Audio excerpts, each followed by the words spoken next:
Hi friends, Assalamu alaikum and welcome back to my channel. I am Sumaya from Sumi's Home Chef.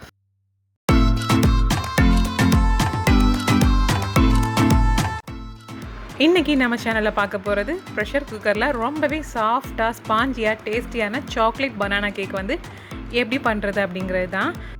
So நீங்களும் இந்த ஈஸியான chocolate banana cake ரெசிபியை பார்த்துட்டு இந்த கிறிஸ்மஸுக்கு try பண்ணி பாருங்கள். இப்போ இது எப்படி செய்கிறதுன்னு பார்க்கலாம். முதல்ல 2 முட்டையை எக் ஒயிட்டை செப்பரேட் பண்ணி எடுத்துக்கலாம். எக் ஒயிட்டை வந்து ஒரு பாத்திரத்தில் தனியாக எடுத்து மாற்றினதுக்கு அப்புறமா நம்ம முதல்ல வந்து எக் ஒயிட்டை மட்டும் பீட் பண்ண போகிறோம்.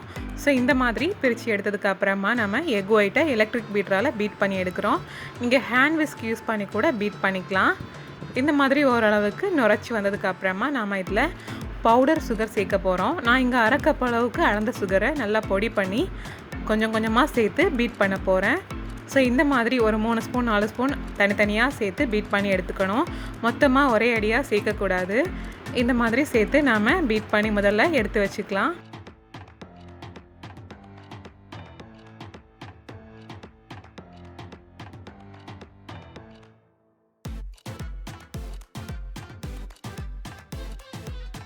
இப்போ மொத்தமாக சுகர்லாம் சேர்த்து பீட் பண்ணி முடிச்சதுக்கப்புறமா எப்படி இருக்குன்னு பாருங்கள். இதில் 1/4 டீஸ்பூன் அளவுக்கு மட்டும் பேக்கிங் பவுடர் சேர்க்குறேன். சேர்த்து நம்ம திரும்பவும் நல்லா மிக்ஸ் ஆகிறதுக்காக ஒரு வாட்டி பீட் பண்ணிக்கலாங்க. இப்போ இதில் நாம் 1/2 கப்பு மைதா மாவை இந்த மாதிரி அரைச்சி எடுத்து சேர்த்துக்கலாம். சேர்த்து இந்த மைதா மாவை கட் அண்ட் ஃபோல்ட் மெத்தடில் மிக்ஸ் பண்ணி எடுத்துக்கோங்க. இந்த மாதிரி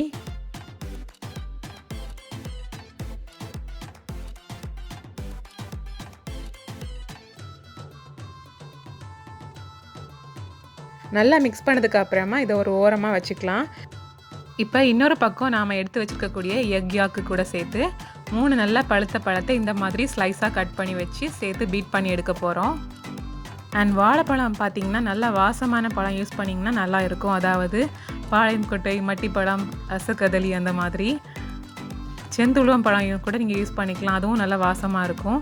இப்போ இதை வந்து நல்லா இந்த மாதிரி பீட் பண்ணி எடுத்ததுக்கு அப்புறமா நாம் இதில் வந்து கொக்கோ பவுடர் சேர்க்க போகிறோம். 2 டேபிள் ஸ்பூன் அளவுக்கு சேர்த்துக்கோங்க. இதை நீங்கள் வந்து மிக்சர் ஜாரில் கூட போட்டு அடித்து எடுத்துக்கலாம் ஒரு வாட்டி. இப்போ நாம் சாக்லேட் மிக்ஸ் அப்புறமா இந்த எக் ஒயிட் மிக்ஸையும் சேர்த்து நல்லா கலந்து எடுத்துக்கலாம். ஸோ இதையும் நீங்கள் மிக்ஸ் பண்ணும்போது கட் அண்ட் ஃபோல்ட் மெத்தட்லேயே மிக்ஸ் பண்ணி எடுத்துக்கோங்க.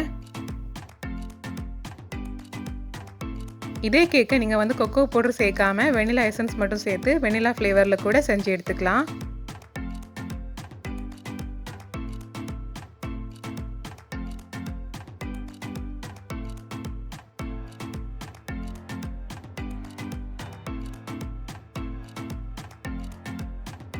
அவ்வளோதான், நமக்கு இப்போ வந்து சாக்லேட் பனானா கேக்குக்கான பேட்டர் ரெடி ஆயாச்சு.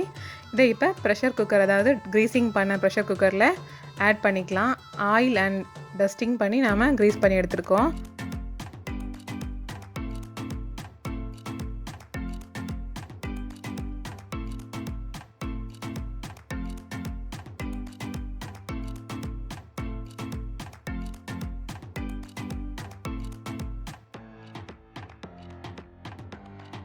இப்போ ஃபைனலாக நான் இதுக்கு மேலே சின்னதாக சாப் பண்ணி வச்சு பனானாஸ் போட போகிறேன். இது வந்து கம்ப்ளீட்லி ஆப்ஷனல் தான். உங்களுக்கு சீவ் பண்ணுறதுக்கு விருப்பம் இருந்தால் இந்த மாதிரி சேர்த்துக்கலாம். இப்போ நாம் லிட்டில் வந்து வெயிட் போடாமல் இந்த மாதிரி க்ளோஸ் பண்ணிக்கலாம். பண்ணிவிட்டு ஏற்கனவே ப்ரீஹீட் பண்ண தோசைக்கல் அதில் வந்து லோ ஃப்ளேமில் வச்சுருக்கேன். இப்போ இதில் ஒரு 30 மினிட்ஸ் மட்டும் பேக் பண்ணி எடுத்துக்க வேண்டியதுதான். இப்போ சரியாக 1/2 மணி நேரம் ஆயிடுச்சு. லிட்டை ஓப்பன் பண்ணி பார்க்கலாம். சாக்லேட் பனானா கேக் வந்து ரொம்பவே அழகாக வந்திருக்கு பாருங்கள். இப்போ நம்ம உள்ளாடி வர குக் ஆகிருக்கான்னு நைஃபை வச்சு செக் பண்ணி பார்த்துக்கலாம்.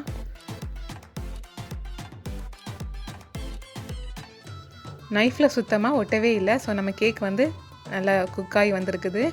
இப்போ கொஞ்சம் ஆறுனதுக்கு அப்புறமா நாம் அதை ஒரு பிளேட்டுக்கு எடுத்து மாற்றிக்கலாம். ரொம்பவே சாஃப்டாக ஸ்பாஞ்சியாக வந்திருக்கு பாருங்கள். இப்போ இந்த கேக்கில் வந்து நீங்கள் மேலே லைட்டாக வந்து ஐசிங் சுகர் வந்து டஸ்டிங் பண்ணி சர்வ் பண்ணிக்கலாம். பட் நான் இங்கே வந்து அப்படியே ப்ளைனாக தான் சர்வ் பண்ண போகிறேன். கேக்கு பார்க்குறதுக்கு வந்து நார்மல் ஓவனில் பண்ணுறதை விட ரொம்பவே சாஃப்டாக வந்திருக்கு பாருங்கள். நீங்களும் இந்த மாதிரி இந்த கிறிஸ்மஸ்க்கு ட்ரை பண்ணி பாருங்கள்.